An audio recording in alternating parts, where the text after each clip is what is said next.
good day everyone. I'm John Paul Quirindon. Today we are discuss about musculatory system in a chicken. And chicken have a strong and well-developed muscle, especially in the breast and legs. Their breast muscles are mainly used for wing movement, while leg muscles support standing, walking, and running. There are three main types of muscle chicken: skeletal muscle for body movement, smooth muscle for internal organs, and cardiac muscle for the heart. The musculatory system is important for the chicken's growth, movement, body support, and survival. So,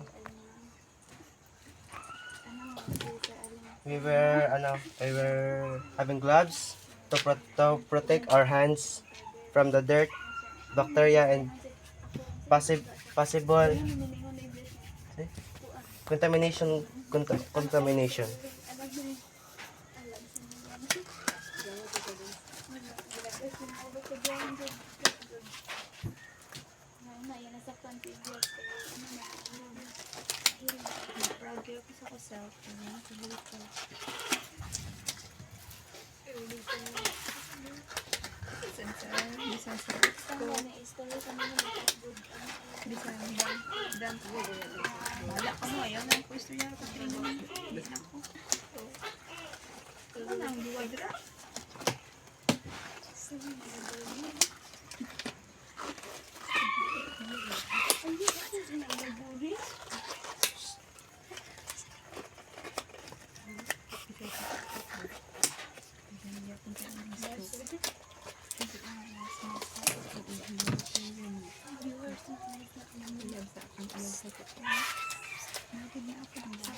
And next, we use goggles to protect our eyes from the dirt, from the dust, feathers, and harmful practices that may enter while are working.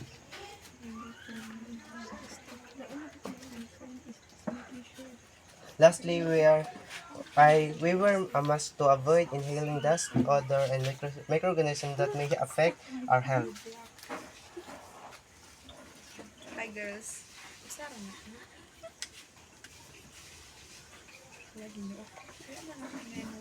So, in the chicken, um, this is a pharynx, and this is trachea, and this is a esophagus, and longus colli, and multifidus services is this. Tapos, this is crops, this this is syntrac syn serratus interior. So this is pic, pectoralis major. Tapos this is from the head. This is adductor muscles. This this is a depressor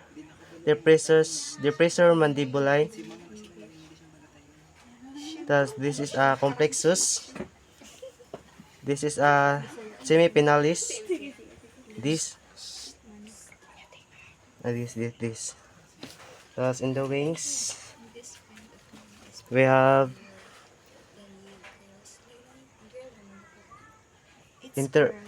interrisius ventalis. This is a interrisius ventalis. This extensors of the digits is this in here. Flexor capior ulnaris is here. Tapos in here we have Sartorius in here.